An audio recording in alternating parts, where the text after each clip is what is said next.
check 1, 2.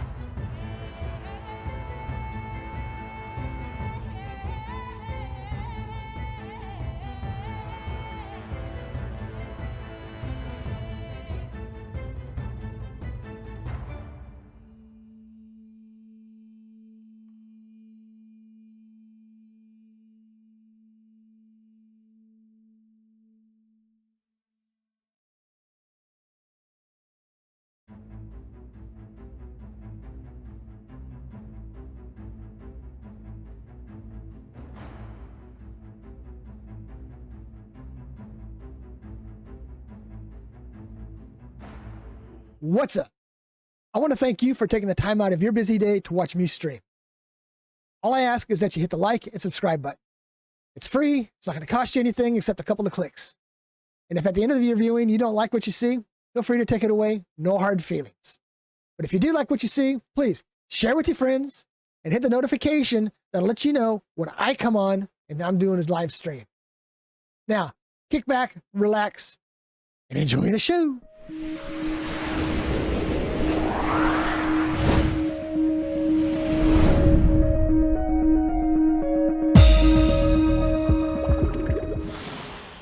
I am on. Okay, hey, what's up? How's it going, everybody? Sorry I'm a little late. But you know me and computers and streaming. Had to correct a couple of things. What else is new?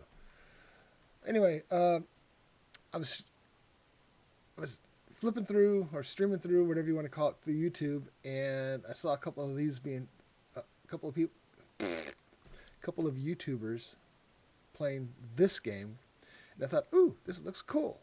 So I went ahead and downloaded it. I mean, it was only like $30 off of Steam, and that's not a bad price nowadays for decent games. And it's called Stranded: Alien Dawn. Now, I've played some of it, but I'm going to go ahead and start from the tutorial so you guys can see it from the start. It's actually a pretty damn good game. I like it. It's in-depth, but it's not too in-depth, if that makes sense. It does to me, but hey, I'm an old fart. What do you expect? Okay. Let me make sure my controller is set to Stranded: Alien Dawn. Yep. Okay. All right. So we're going to go tutorials, basic game, and we'll just hit start tutorials.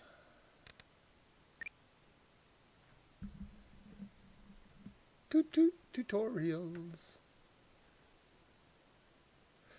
Welcome to Stranded Dawn. In this first tutorial, you learn how to interact with unknown environment and set a simple camp.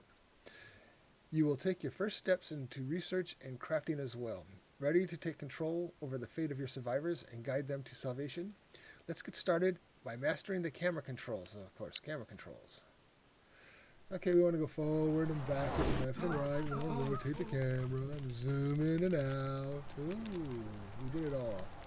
Okay, you can interact with objects in the world by selecting them and using the actions on the right of their info panel.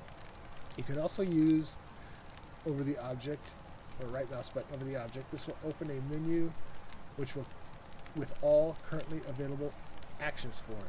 If you issue an action, a survivor will pick the activity and do it. Use the described methods to collect some resources. Okay, so it wants me to click on that and then go like this. Salvage. Helps if I turn on the...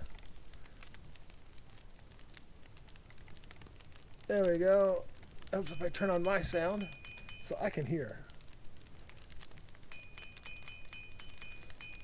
All right.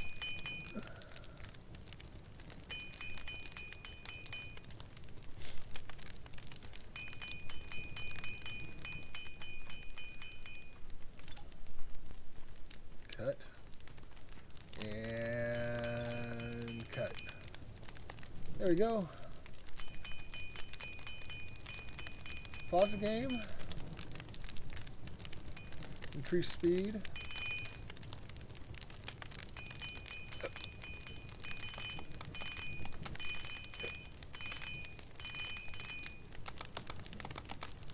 I got it going fast.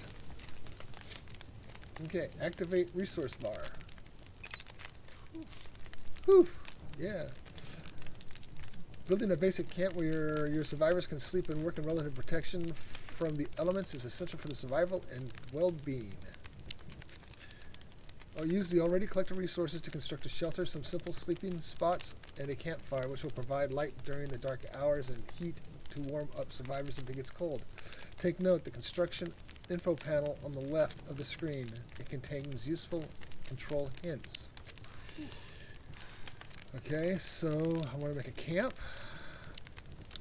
Shelter, I can only make a metal one. Let's go over here. Let's see, it's T.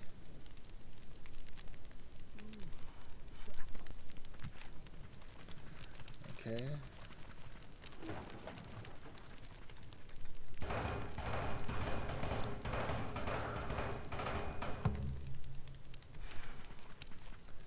Okay. Can I make a fire yet? Yeah, I can make a metal fire. Okay. Well, let's go ahead and put down some sleeping mats, I guess. Hoo, hoo, hoo, hoo.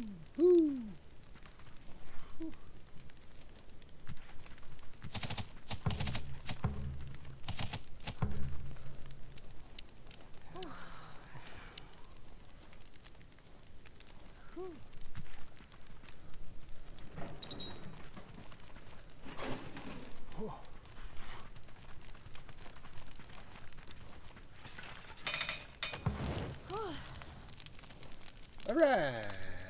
Keep your resources close to the camp. Will speed up future constructions and productions. The simplest form of storage is the stockpile, which is designated spot on the ground that does not require any building resources. Next.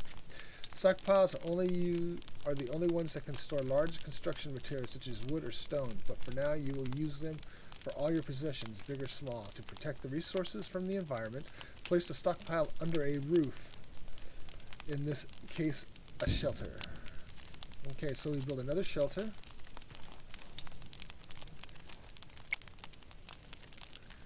Survivors are only human and get tired in the course of the day. Their default work hours end at 2100.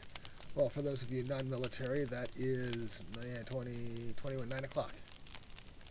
So they'll start looking for a meal, relaxation, and going to bed to spend the night. For the purpose of this tutorial, the survivors will regenerate the rest faster than usual, but in normal conditions, you can use the night downtime to plan your next day. Excuse me. Oh, man. Plan your next day and prepare more activities. So, we're going to slow it down, build another shelter.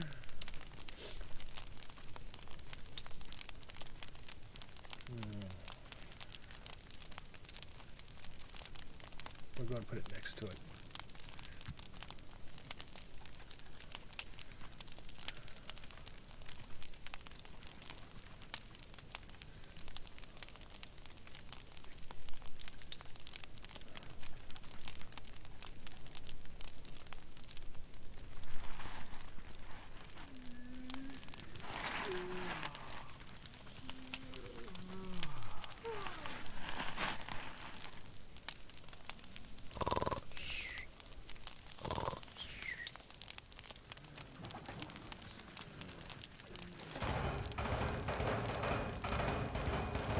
Well, of course the sleep's disturbed. You guys are pounding away on stuff. Storage.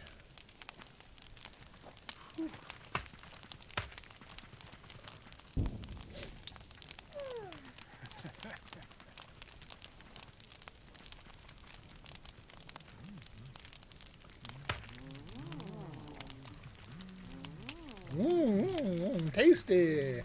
MREs.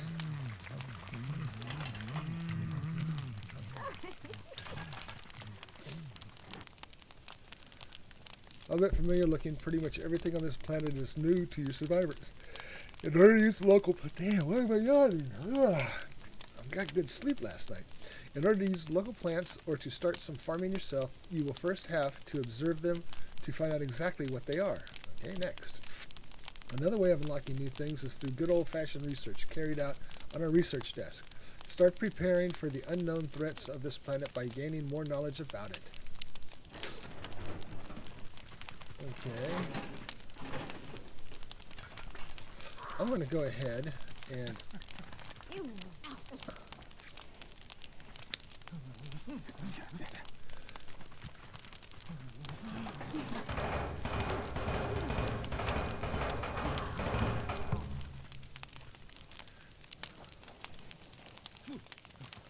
I really have to find a different spot for that.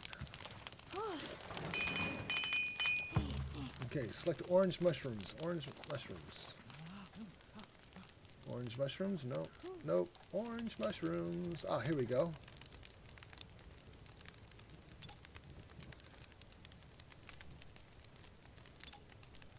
Observe. Observe, young Jedi. Manage. Research. Weaponsmithing. Okay, we'll do that one first. Complete the observation, complete the research.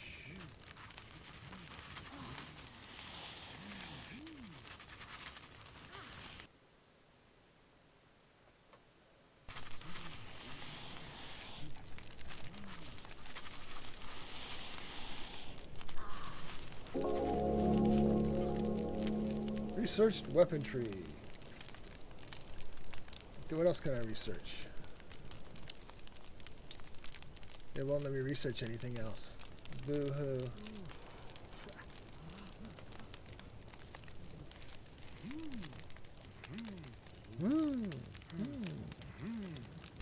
It's a mushroom.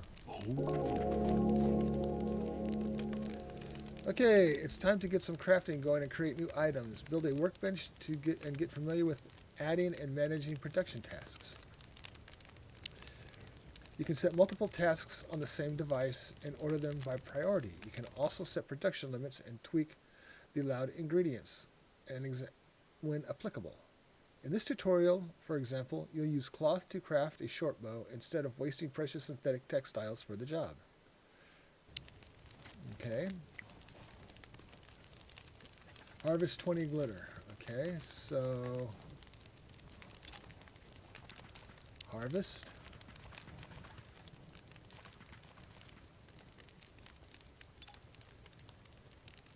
Harvest. Okay. Production. What's this? Harvest. Okay. Production. Workbench.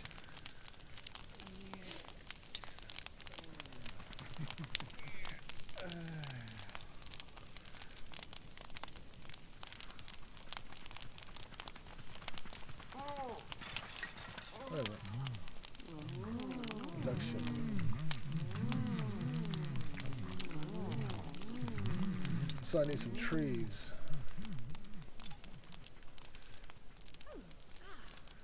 Let's observe this. And observe this.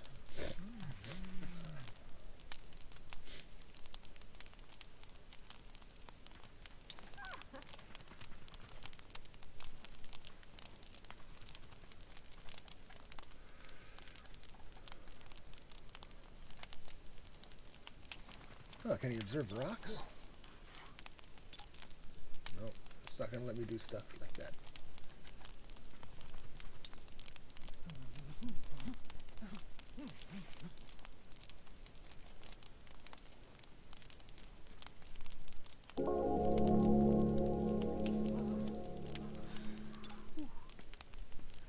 Oh, the plant is fully grown.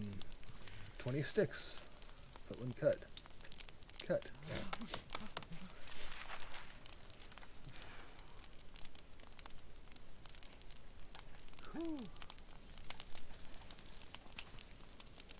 Storage, let's go ahead and make another storage out of here.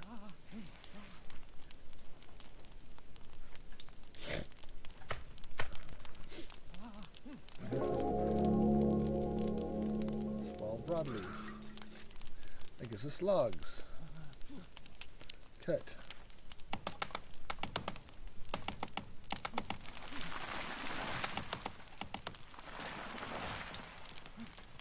Okay, build a workbench.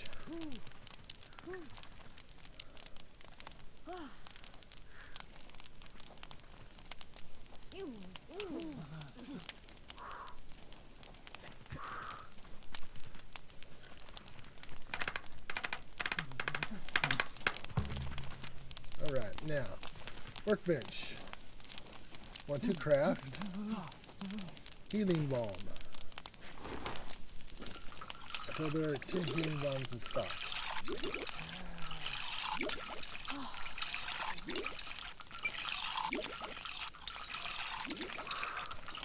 Okay.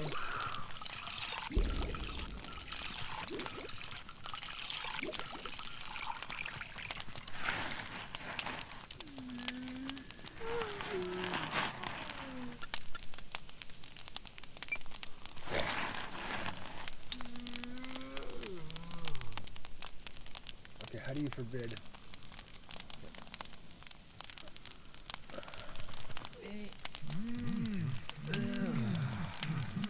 Ah, synthetic. Okay, that was synthetics. Okay, gotcha. That wasn't this something I didn't know. Glitter.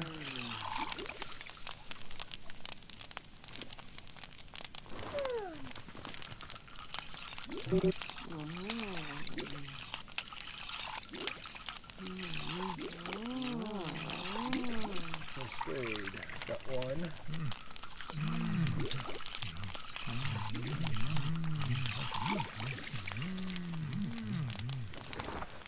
2.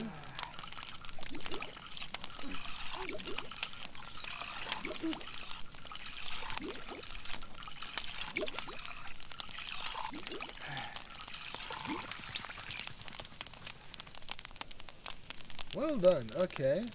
Next tutorial. Okay, what's the next tutorial? Bad news. The survivor Mikey has gotten sick, but you haven't got the right medicine to treat her, so she's just lying in bed, hoping for treatment that might never come. To top it off, a group of hostile-looking insects have been circling the camp for a while. An attack is surely imminent. Let's deal with the combat situation first. Check the skills of all survivors and find the best one for the job. Then equip them with a weapon. Okay, so we'll hit pause. Raka. He has no combat. She has no combat. He's got the combat. Who's got the combat? He's got the combat. Open inventory tab. Okay. Melee. Crude spear. Select melee weapon shot and equip the spear. Okay. Oh wow, they put it differently than what I was. Okay. Oh, you can do it like that. Now that Connor is a combat ready, it's up to you to lead him into battle. You will do this by taking direct control of him through the draft action, which allows you to tell him where to go and what to attack. Keep in mind that survivors that are not drafted will flee from danger even if they are equipped with weapons. Drafted survivors, on the other hand, won't do anything unless you instruct them to. Most common actions are not available while drafted. Okay. So, aggressive animals.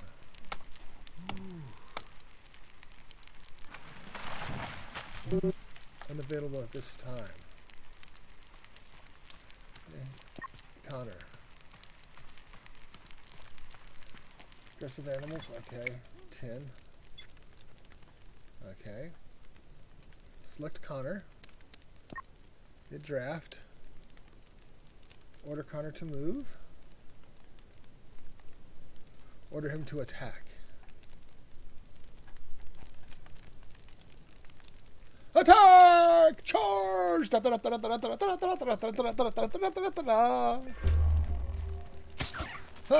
him!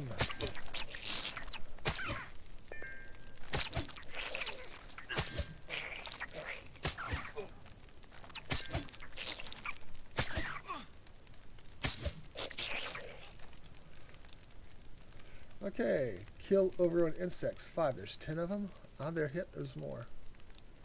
Attack! Charge it!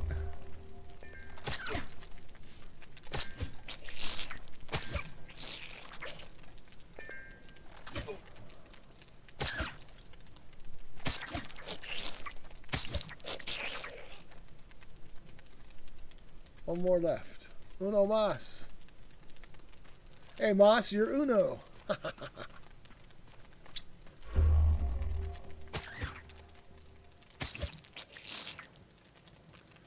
Okay. With the danger out of the way, it's time to turn your attention to healing the sick and injured. For the purpose of this tutorial, your fighter Connor has sustained more damage than he would normally have, causing him to lose consciousness from the pain and to faint. He will be rescued by another survivor and brought to bed for treatment. While Connor is being rescued, let's inspect his wounds and get more information about their effects and treatment. Then get the sick Mackie up from bed to do actual treatment, as she has the highest healing skills. Okay. Injury Connor. Okay, got it. Injured survivor requires bed. Okay, you can order a survivor to heal themselves through a direct order. Okay. Select Micah to use wait for treatment action.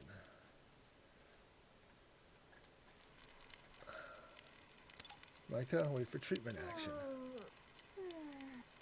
Okay. Now that you have instructed Micah not to wait for treatment, she will get up from bed and take an activities as usual. While she's getting the needed medicines and treating the injured Connor, let's try to find a way to heal her too. Okay. You only have healing balm and bandages, which work for injuries but can't do anything about illnesses. It would take time to research and produce a new medicine. So your hope is to find some first aid kits which contain everything needed to treat almost every health condition. It is time to do some scavenging.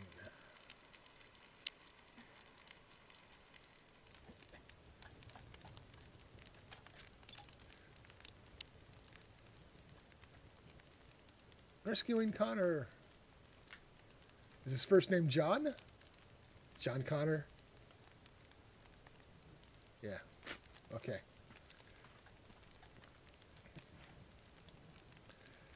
I want to check out something here.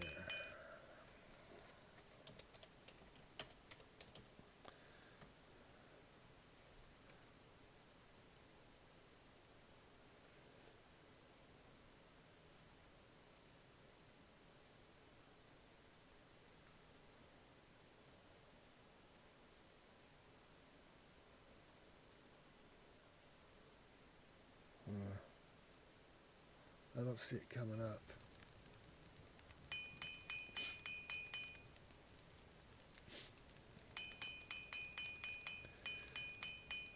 That stinks. It's still not coming up on the screen.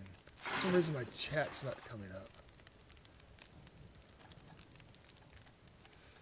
La la la la la la la la la la la la la la la la. Speed it up. There we go.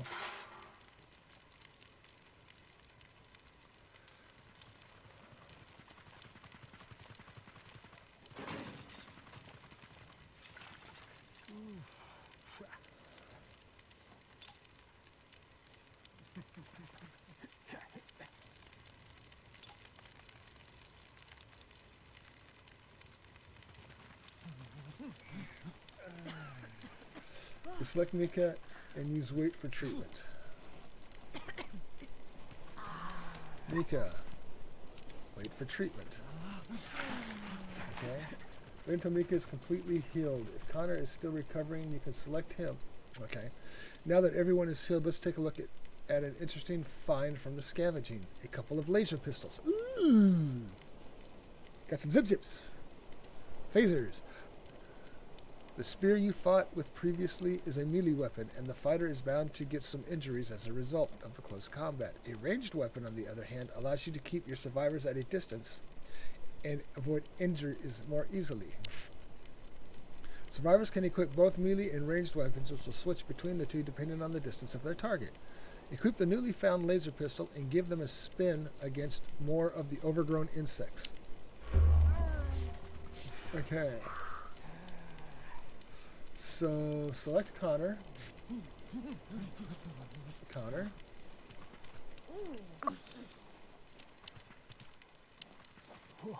Okay. Select Raka. Raka. There's a pistol with him. Okay, select Raka and equip him with the second pistol. Select aggressive animals. Notification to locate the enemy. Okay, right there. Okay, let's hit pause. Select both survivors. Okay. Okay. Skip from the other. You can do draft both survivors. Order them to attack the overgrown insects.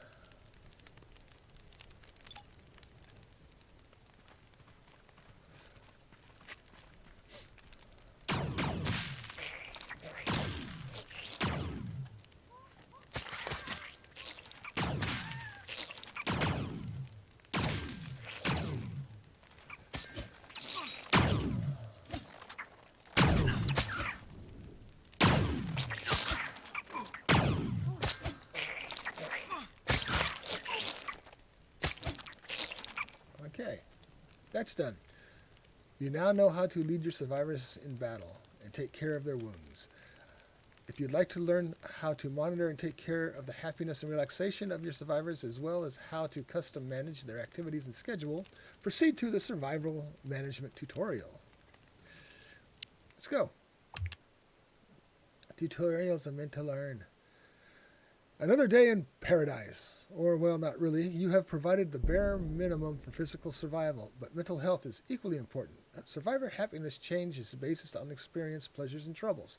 Monitor them is a very good way to identify problems and get hints about their solutions. The happiness of each survivor is visualized in the blue background of their portrait. You will also see newly acquired pleasures and troubles as floating texts in the world. But your go-to place for anything happiness related will be Happiness tab in the info panel of each survivor. Take a look to see what can be done to improve the conditions in the camp. Okay.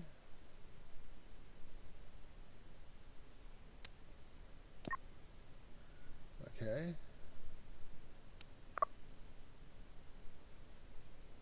Sufficient food variety, few things to do, 8 on foot, disturb sleep. Okay. Insufficient food, was intimidated by the Connor, can disturb sleep, 8 on foot. Gloomy personality, insufficient food variety, fun things to do, 8 on foot. Okay. Inspect 8 on foot. Table with chairs, have you heard of those? Okay, I see now. Okay, table. Place a large wooden or stone table near the shelter.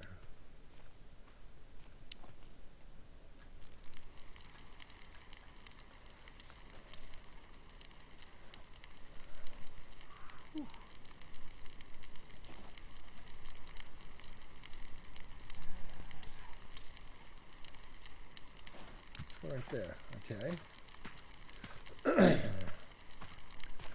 Okay, place 3 chairs around the table.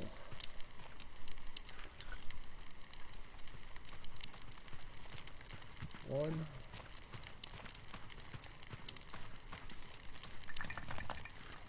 two, 3.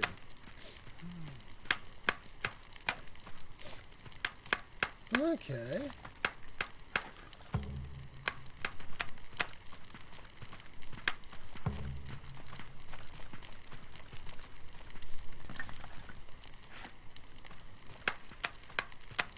You can increase the game speed to pass the time. Yeah, okay, let's go ahead and do that. Sounds like a woodpecker. Okay, now the survivors have a place to eat, but the available emergency rations are not exactly appetizing and won't make anyone happier. Luckily, there's a little something called cooking that can help you with that. One trick is to cook the rations to bring out their flavor, but you can also prepare dishes from local ingredients. Keep in mind that the emergency rations in their original state will last for a very long time. It's a good idea to save them as a last resort meal and cook them only if nothing else is available. Okay, so select the stockpile. Okay. Inspect the emergency rations. Okay, select the campfire and add a cooked emergency ration for production. Cook recipes, cooked emergency ration.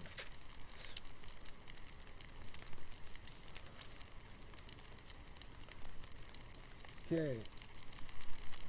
Mark the dead overgrown insects near the landing pod for butchering. Okay. Well, they're not over there anymore. Ah, right here. Okay. Let's go like this. Can I do a whole bunch at once? Butcher. Butcher.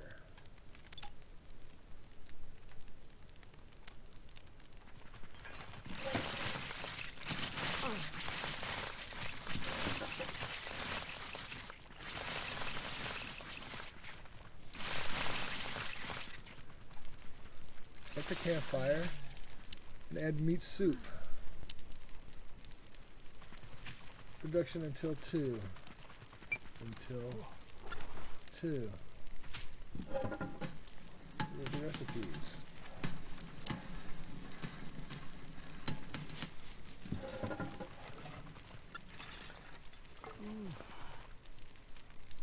Okay, your survivors will eventually want to have some food variety, so they will look for different things to eat, including raw foods. Some of these raw foods could be harmful, so if you want to be on the safe side, you can forbid their consumption. Ah, okay. Select a survivor and open the restrictions tab. Okay. Raw food. You can copy and paste the restrictions from one survivor to another.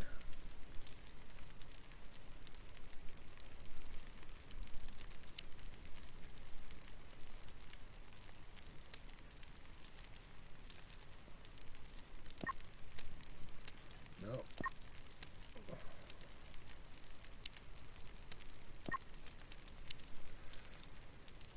Okay. Oh, copy restrictions. Duh. Okay. Got it. Now, it is, let's see, place 5x5 glitter caps for this. Located in the farms menu. When placing farms, you will see a color-coded grid showing how the chosen plant will fare in the underlying soil. For the glitter caps, choose a place with loam soil close to camp. Loam soil. What the hell is loam soil? Doesn't say. It will ensure the best growth conditions. Okay, we'll go right here. 3, 4, 5, 4, 5. Okay. Select a survivor. Give them direct order to plant. Well, too late, they're already planting.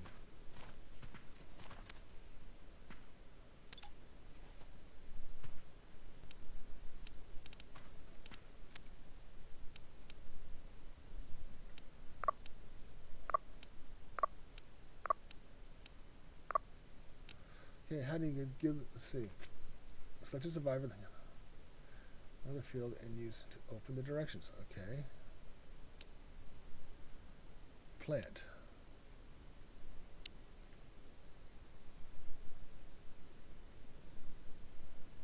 Plant. Let's see. Select the plant camp glitter.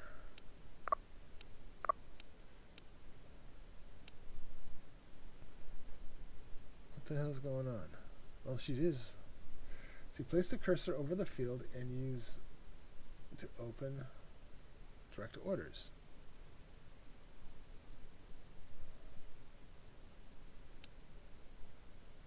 Okay.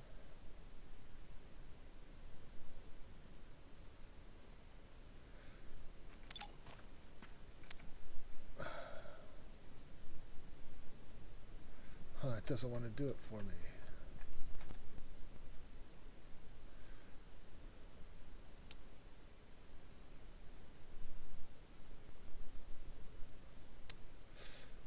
Mika?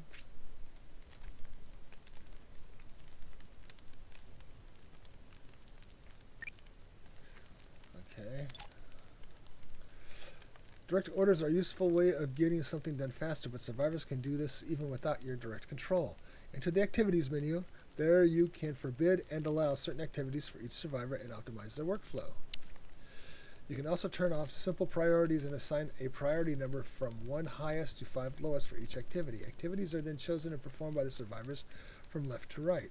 So if there are several with the same priority number, the leftist will be done first. For each selected activity, you'll see the related skills level survivors in which Let's see, of all survivors, which will help you decide how to set your priorities. Okay. Okay, so open priorities menu. Priorities. Okay, got that. Now, forbid cook activity for the survivor with the lowest cooking skill. Okay.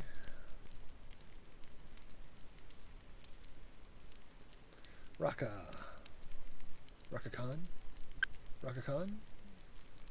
Turn off simple priorities. Set harvest and plant activity to 1. Okay, how do I do that? Increase priority.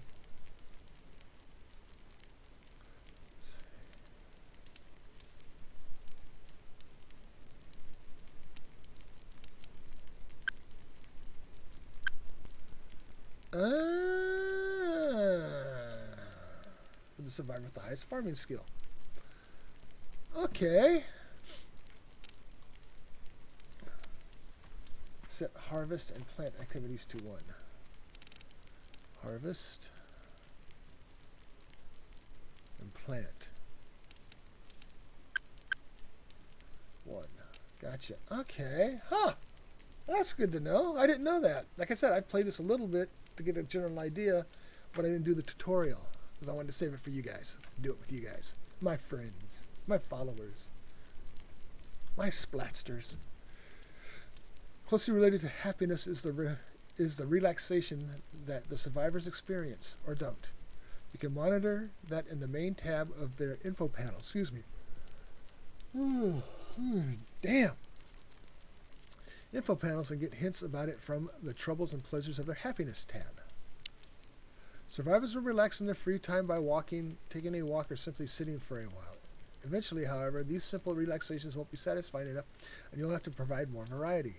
The survivors have already observed a peculiar purple plant, which may give you the material needed for a new device, a punching pole. Ooh. Okay. Purple plant. Okay. We go like this.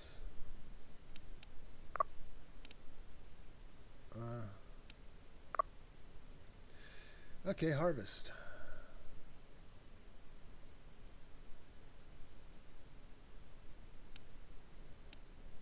Harvest.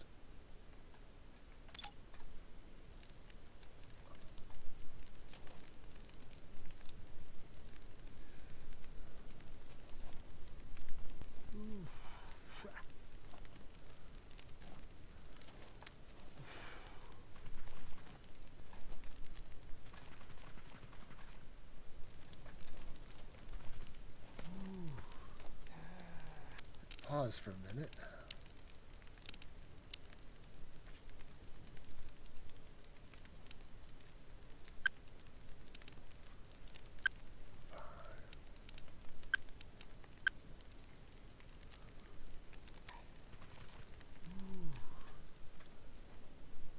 Select the workbench and add veggie leather for production. Workbench, craft, veggie leather. Okay. Survivors craft 10 veggie leather at a time, so you can set this production to 2 times.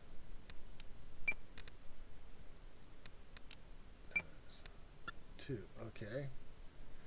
This means that the crafting action will be performed 2 times and produce 20 of each resource. Pay close attention to the output amount of the recipes and tweak the production settings accordingly.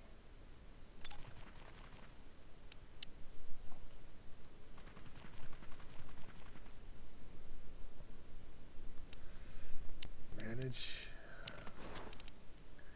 Who's best at crafting? Craft. They're all this. Rico.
shark.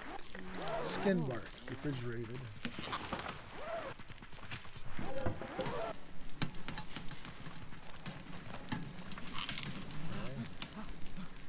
Build a punching bag. Furniture. A punching bag.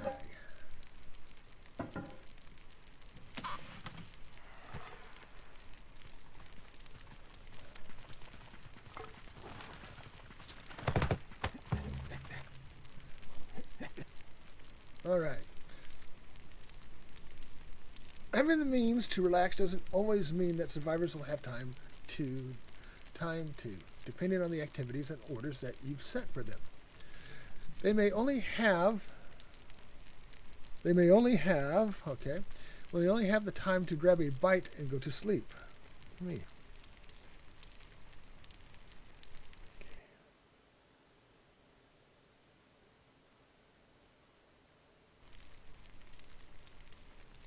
Okay.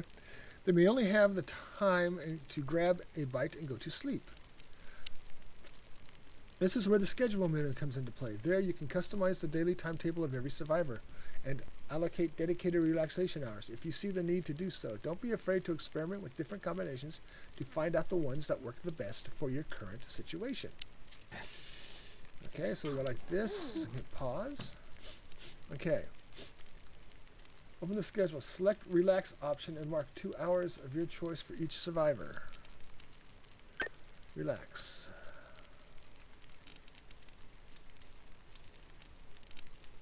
Okay. Next tutorial. Okay, cool. You now know how to monitor the happiness of your survivors and provide solutions to their troubles. Getting used to the schedule and activities menus will be a great help to manage the workflow and get things done the way you want to. You can expand your knowledge of the game even further by continuing with the defense tutorial, which will face you off against new foes and teach you how to fortify your camp. Sure, why not? Let's build a castle. The more you expand your base and progress in the game, the more the local fauna will take an interest in you. Animal attacks will intensify in number and bring new foes and challenges to overcome. Okay? It is time to fortify your base and take control over the flow of battle by guiding your enemies to the routes and traps you've prepared for them. This tutorial will give you an example of base defenses, but don't be shy to experiment with your own layouts afterwards. Okay. Place a stretch of five stone fence tiles to complete the enclosure. Defense, fence, stone.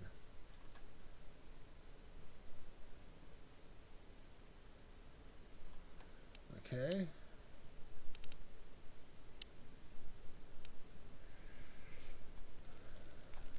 what do I want? Place fence gate on the stone fence.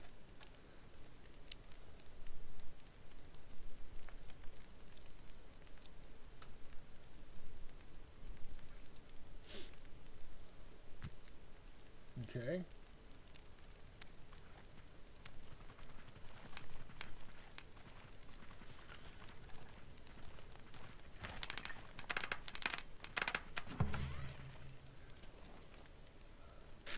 You have completely fenced off your camp, and any attackers will head towards the only opening left, the gates. You can order survivors to close and open them in order to influence the path that attackers will take, but keep in mind that if there are no entrances available, the enemies will target and attack walls and gates, trying to make them their way in. Here comes your next best friend, the trap, which will hold in place any foe that walks over it, at least for a time. One of the gates leading to your base is already protected by traps. Do the same for the other. Additionally, you can place fence doors, which survivors will open and close when passing through. That way they can move in and out of the base even if the big gates are closed. Okay. Place 6 traps. Traps.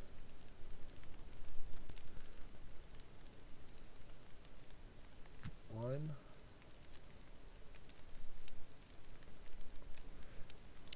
Okay. 2. 3.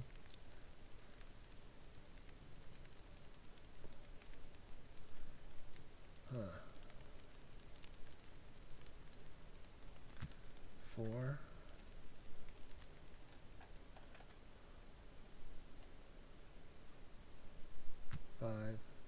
6. One fence door. Fence and a stone fence.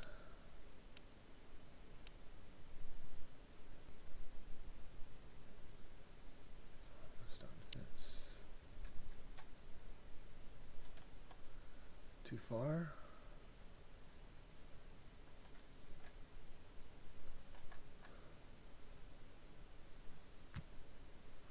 Okay.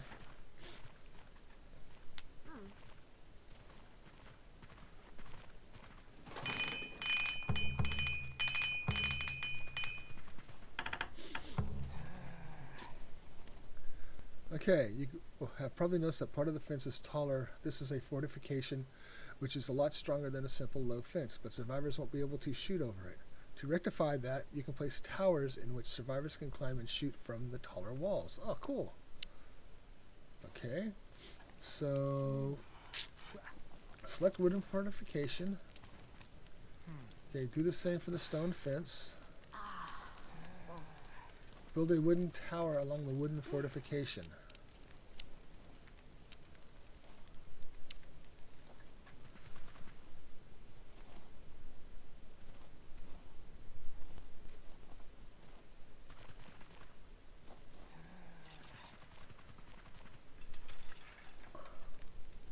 Oh no, can I sit there and it'll let me.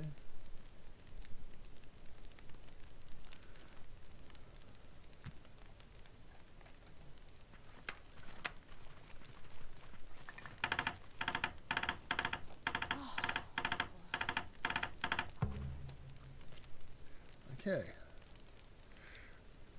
The last piece of defenses that you'll get acquainted with at this time is the flamethrower. It is an automated contraption which uses liquid fuel to shoot a cone of fire when triggered by an animal in front of it. It works great in combination with the traps, which will immobilize the attackers while the flame fire is roasting them. Take a look at how the existing flamethrower is placed near the wooden gate and build another one near the fence gate. Keep in mind that the flamethrower can harm survivors as well, so keep them out of its way during combat. Normally the flamethrowers won't trigger by survivors, but they will be safe for the rest of the time. So they will be safe for the rest of the time. Okay.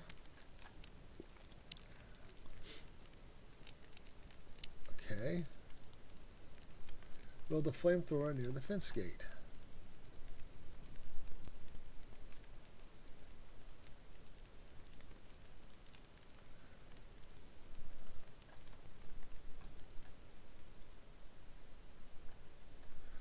Near the fence gate. Okay.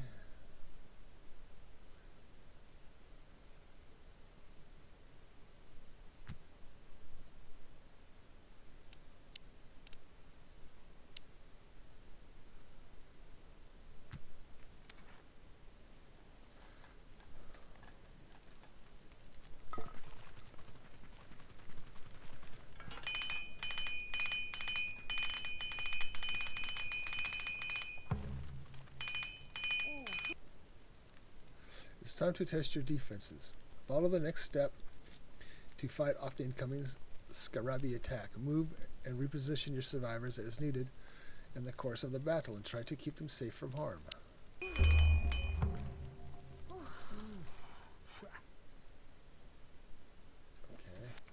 Close the wooden gate. Close. Close.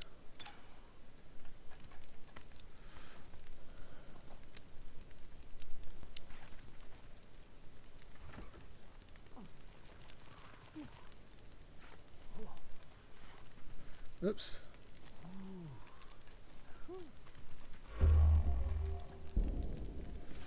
Set the aggressive animal notification to and locate enemies. Okay.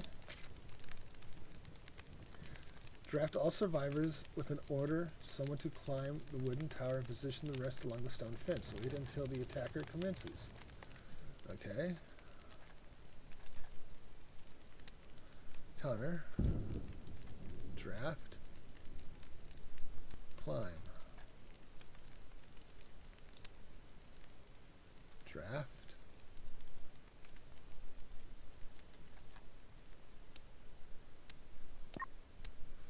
Draft.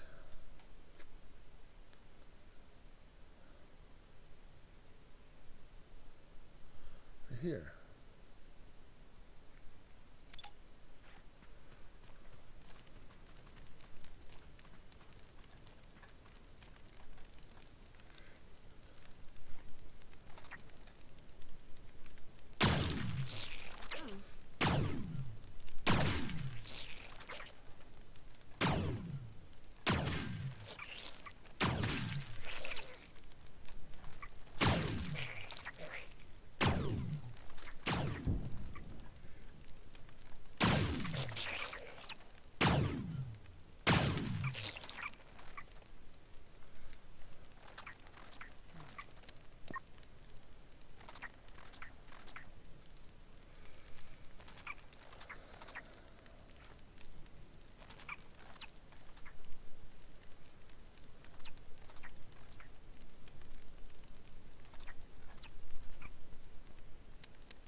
Okay, that's 10.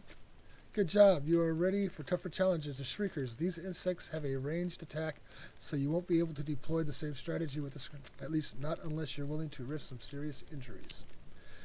Okay. To deal with the new menace, keep your survivors away from the low fence and force the insects to enter the base and get trapped. Then rain fire on them to finish them off. If you don't feel like waiting for them to get trapped, you can always also deploy a hit and run strategy by moving the survivors back and forth to attack and then run to safety before the insects get a chance to launch. Okay.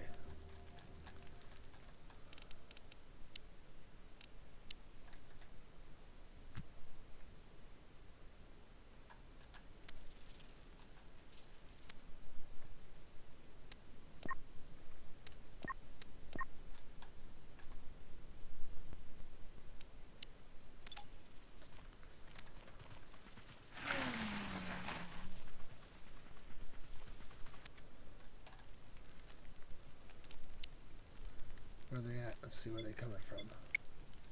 Coming from there. Okay. You can select a drafted survivor, place the cursor over the gate to directly instruct them to open or close it. This is one of the few actions where it's available while survivors are drafted along. Okay.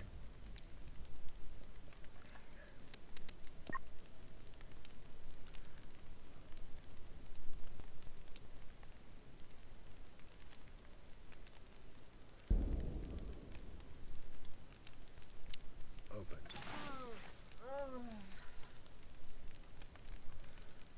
Tell Connor to open it.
open the wooden gate.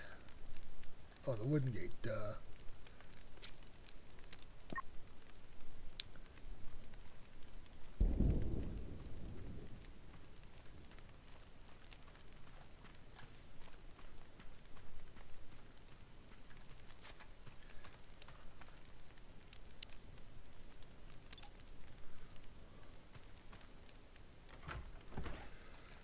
Okay. Have all survivors. You know how to fortify and defend your base against melee and ranged attacks. Use this knowledge to find your own combat playstyle and favorite fortification layouts. Next tutorial, Rooms and Temperature, will teach you about constructing rooms, managing light and temperature, and providing proper storage conditions for your. Ooh, cool. I was having problems with that. All my people were dying from exposure to cold. Can't remember what it's called. Life in the camp is not easy nor comfortable, especially with the challenges of seasons. Building the proper house has many advantages, but it's a slow process which requires a lot of resources. Luckily, you have everything you need in this tutorial, and construction times have been drastically reduced. There are several things to consider when building rooms, the most important of which are insulated and size. Build too big or too small or too flimsy, and regulating the temperature inside will be tricky. This tutorial will give you some useful examples of pointers.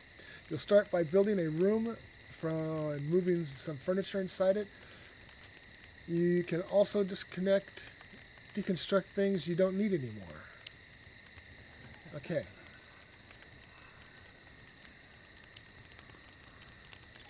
Room. House, room.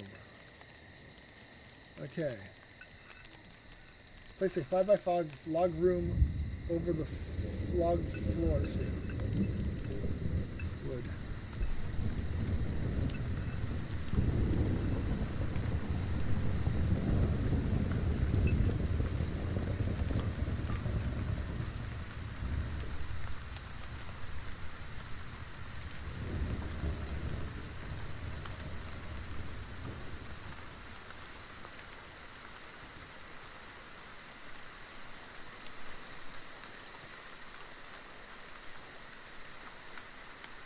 Place a wooden window.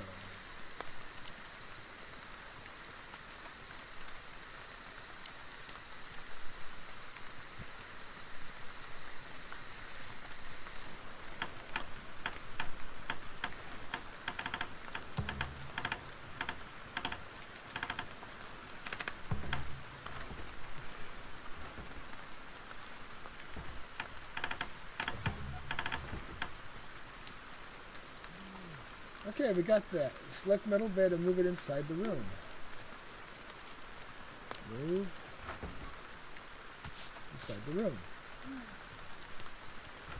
Select it and use a copy. Place 2 more beds like it. No. Oh, copy.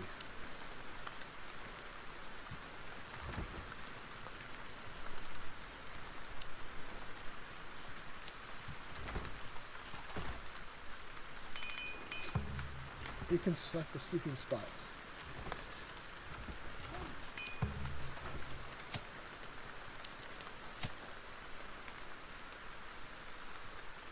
Your survivors will be happier to have their own private rooms, but for now, this shared bedroom will be enough. Let's see how it will fare during a cold snap. Make a point to check the temperature outside and inside the rooms. You can see the readings in the upper left corner of the screen. Move the cursor in and out of the room to see how the temperatures are changing. Of course, a room with open windows won't be that much better than outside, so you'll have to close them to provide a source of heat. You should also check the temperature tolerances of your survivors. They're listed in the main tab and their info panels, as well as equipment tab. You can craft season-appropriate clothes that change the heat and cold tolerances of survivors if the bad weather persists for longer and interferes with their work outdoors. Okay, select a survivor and open the inventory. We'll go Connor. Inventory. Okay, close the room's window.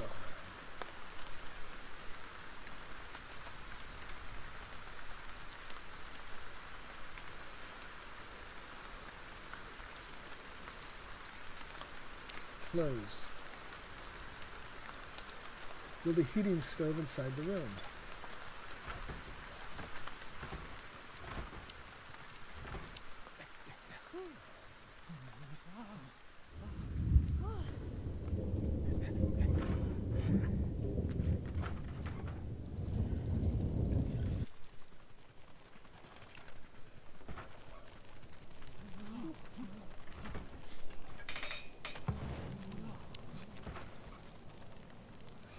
Now the room is better insulated and heated, but closed windows means no light, and your survivors are no big fans of that. As you can see in their happiness tabs, considering that they will use the bedroom mostly to sleep, you can leave it as it is, but as they currently huddled inside for warmth, let's give them some light as well. You can also extinguish the light later or forbid refueling if you want to save fuel. Okay. Wall torch or oil lamp? Built a wall torch.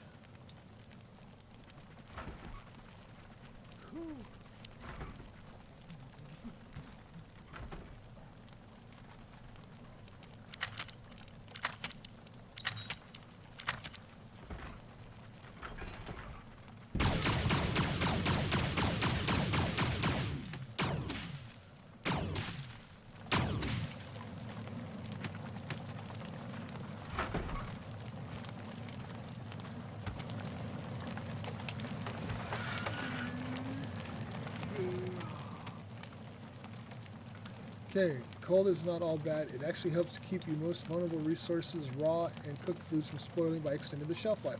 During the cold months, you can store your resources outside or open the window of your storage room in order to refrigerate or even freeze the resources. Take a look at the stockpiles and their contents. Okay. Okay. Roll over an edible resource to check its current status. An edible. I guess this is an edible. Is that a shelf life? Okay. 94%. Okay. Your last big task is to build a common room and move all remaining furniture inside so that your survivors can work and relax indoors. It's a good opportunity to try building the floor, walls, and roofs separately with different materials. You'll need to know what the environment will offer so this method will let you plan and use your resources better. Building a new room adjacent to an existing bedroom will save resources, allow faster access between the rooms, and facilitate temperature control. You can deconstruct pieces of the room and move furniture as you go along if something is getting in the way. Finally, you will construct a new storage and move some resources closer to the rooms for faster access. You can allow or forbid the storing of individual resources and or groups in each storage in order to manage the flow of resources better. Try to keep storages and production devices close. This will shorten the delivery time. Okay. Okay. So.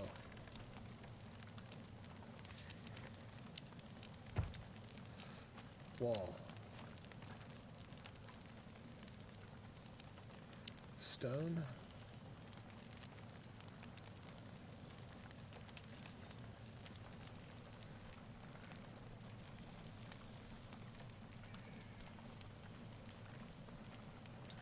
To allow for the overlapping of existing.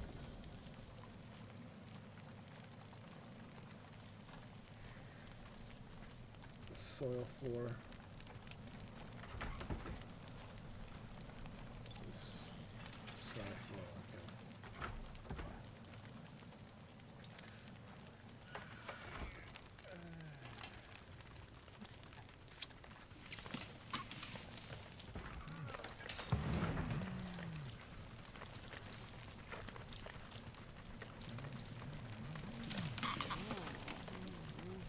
Place a hay roof. Roof, hay. Start placing. Press again to confirm and press to cancel. To change roof direction, use the R and T. To change roof inclination, use the brackets. To change floor level, use the Z and X or press. To place multiple constructions, hold Shift to allow Forbid overlapping ever existing instances of the structure. Press Control. Okay.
I guess I didn't close it up all the way like I thought.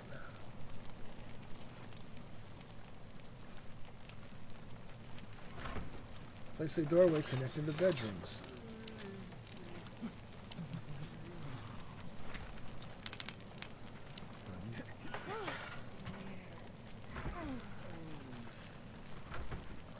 Okay. Deactivate the room overlay. Okay, that's how you do it. Looking good. See inside. Okay, move research desk inside the new room.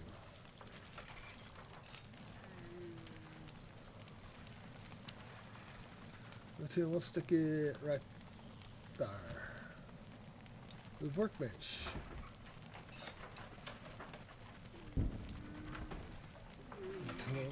Workbench.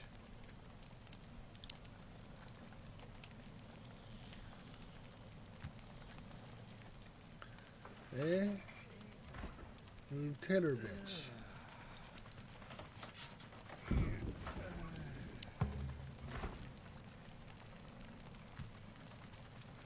Move cook stove.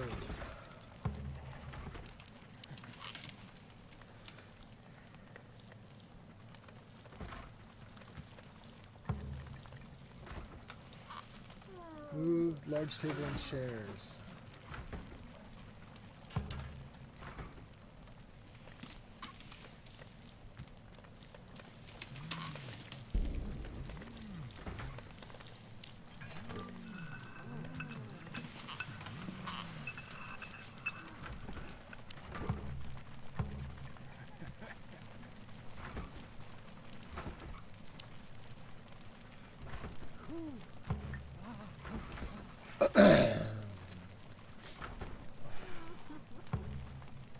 Alright, that wasn't bad. Edibles close to the cooking devices and eating accommodations will shorten the time the survivors spend if fetching storage shelves of at least 3 tiles close to the rooms.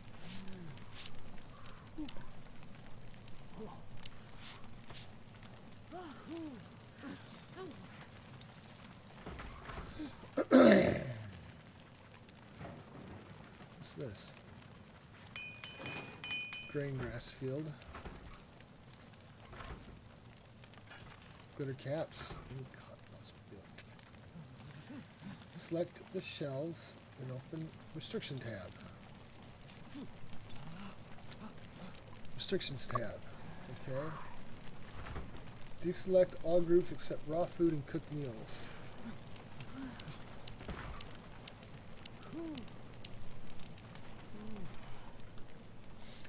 Okay, you now know the basics of building rooms, moving furniture, managing light and temperature. Even more light and heat options will open for you as you discover the world of electricity in next tutorial.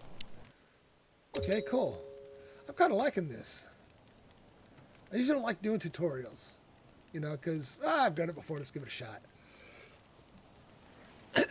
Okay. It's time to take things to the next level. And if you guys are texting or trying to chat with me and nothing's happening, I've got something going on with my chat. I don't know what it is. I can't figure it out. But I'm not sure if it's actually working right. But anyway, by the time you see this, it won't be live probably. So it don't matter.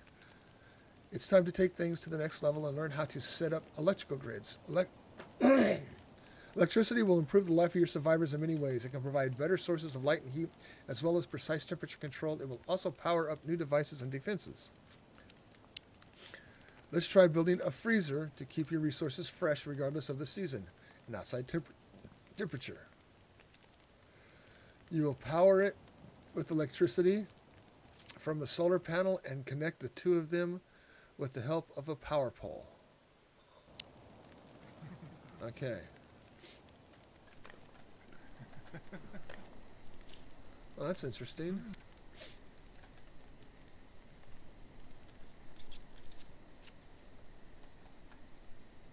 Okay, I like what they did. Okay.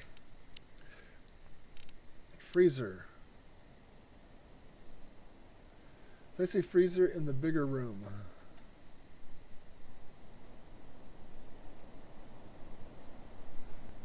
Okay.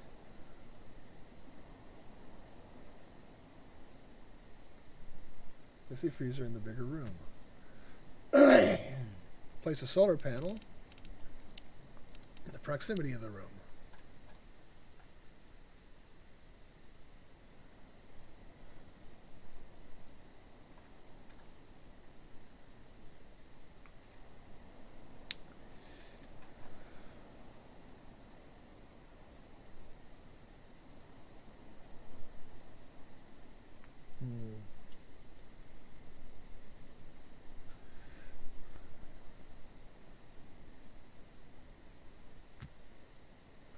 Place a power pole between the rooms and the solar panel to connect them.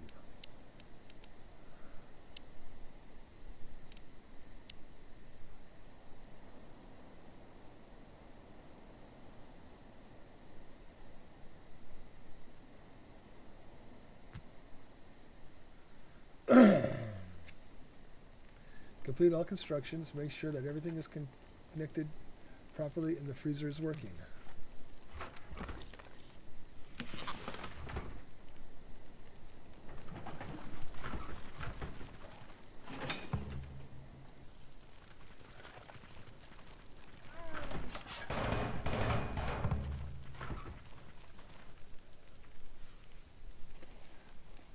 Edit the storage shelves restrictions.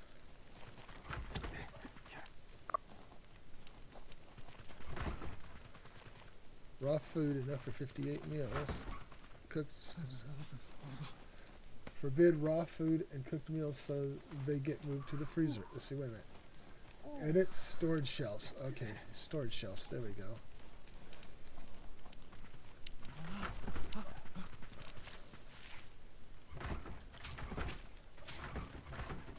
Okay, allow fabrics and other electric company crafting materials so that they move to stockpiles.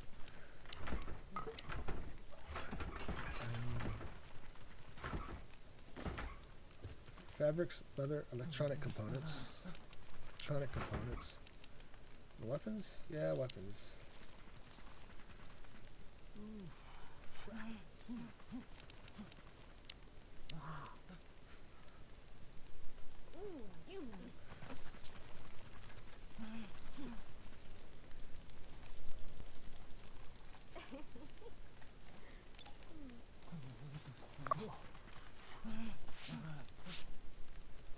Food, cooked meals. Okay, fabric, leather, electronic components, and crafting. Let's see. Fabric, electronic components. Unpowered freezer. Allow fabrics and leather. Okay. Fabrics and leather. Electronics. Crafting materials. Get moved. Batteries. Okay, next. Clean energy is also good, but produces such as a solar panel and wind turbine rely on the weather and natural cycle, so they don't work all the time. You can deal with this by storing the excess electricity in a battery. and using it when the producers are not operational. You will be able to tell the battery's charge at a glance from the light indicators at the top. Okay, so let's go like this. Come on, stop. I'm not done with this yet. Medicines and other items. Okay. Place a wind turbine.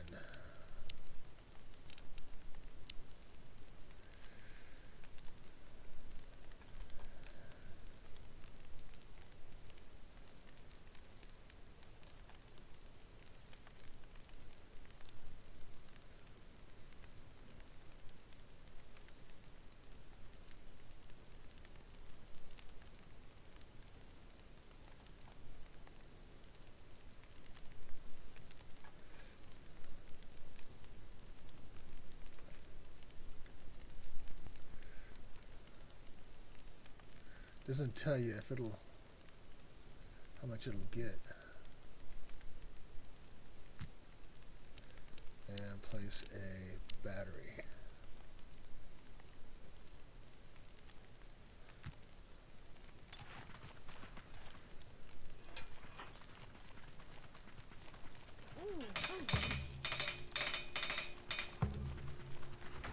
Operational. Okay, they are. Okay, sometimes the stored electricity will not be enough to cover the downtime of the producer. In such cases, automatically activate other producers to help make up the difference to make sure that the batteries won't be dried out. In the next scenario, you will build a diesel generator which uses liquid fuel while producing electricity. As you may want to use this resource sparingly, it will be beneficial to turn the generator on only when stored electricity is below a certain threshold. You can do this by setting up a low battery sensor. Okay. Well, this thing is getting complicated.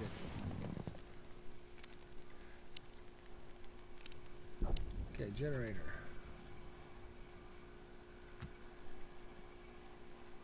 Place a battery sensor.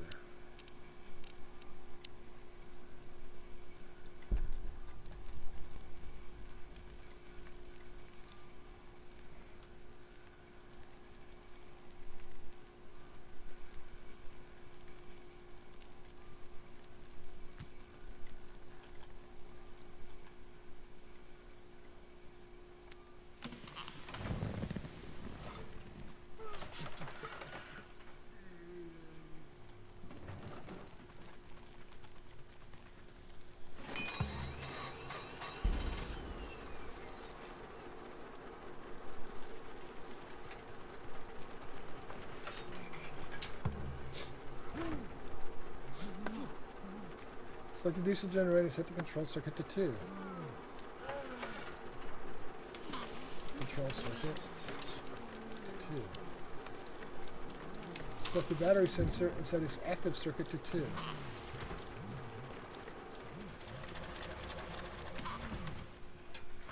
Okay, hold on. Select the battery sensor. Oh, battery sensor. Active current to 2. Set the threshold charge to 60. This setting, the diesel generator will be turned on when the battery charge is below 60. Oh, threshold charge, okay. 60. Huh. With a steady power grid ensured, you can safely start building more consumers. Try air conditioner. This will allow you to select and maintain a chosen temperature. Take note that if there is a big temperature difference between the outside and the one selected for the AC, it may not be able to make up for it, especially if it is placed in a bigger room. In such cases, you can build more AC units and get them to work together towards the temperature. Okay. Build an air conditioner on the room's wall.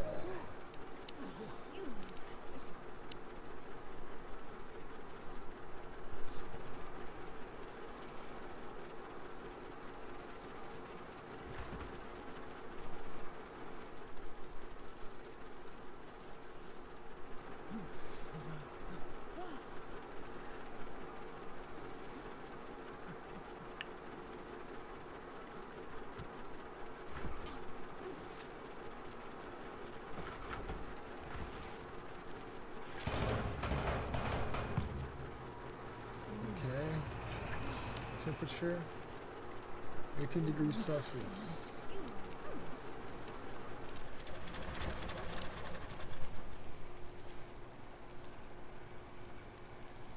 Smart devices are pretty nifty, right? Pay close attention to their descriptions and you'll be a master of automation in no time. Speaking of which, let's try the motion sensor out. It will detect hostile movement in a wide circular range of activities connected to the device's defenses. In the next step, she will connect a motion sensor to an automated turret to prevent it from using electricity when there are no enemies in sight. When the sensor detects hostile movement, it will turn the automated turret on. Okay. Place a machine gun turret near the base's entrance, which would be this right here.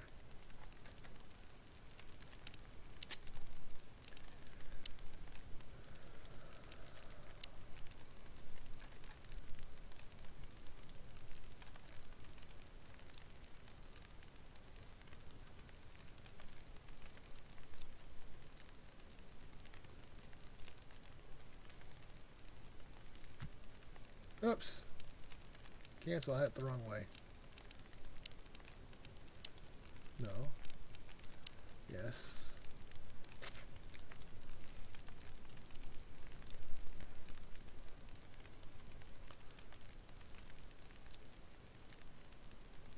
I wish it'd sit there and show the range or the arc that it will do. Is that I can put it back here? Oh.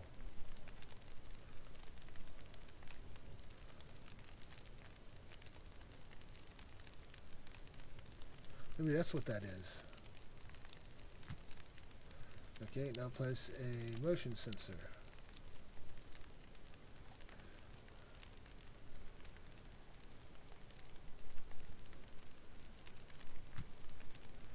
Okay.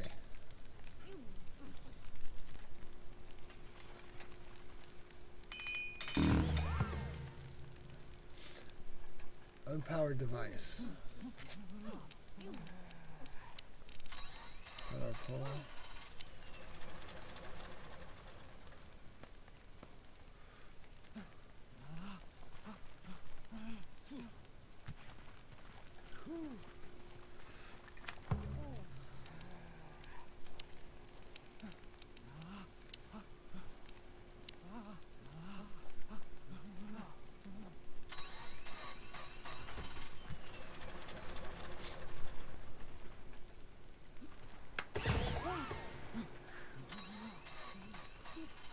Select the turret and set control circuit to 3. Control circuit to 3. Okay. Select the motion sensor and set its active circuit to 3. Okay, now what does this do?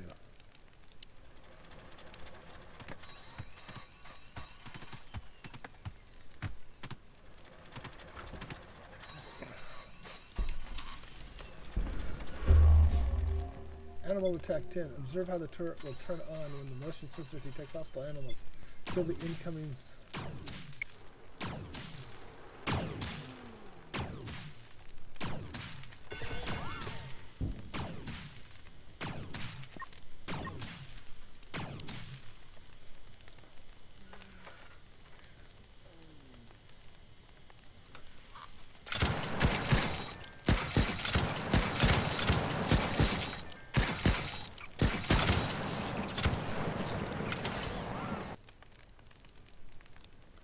Now you know how to create electrical grid and manage circuits to create automatic systems. Okay, cool. That was good. That's it. I can start a game? Cool. Okay, guys. I'm going to sit there and cut this off, and then I'll be back in a minute to start a new stream while we're starting the game. So this is part 1, and the other one will be part 2. Back in a few. And if I'll end it like I always do. How's that sound? And in this stream, in this part, why can't I get my mind's scrambled?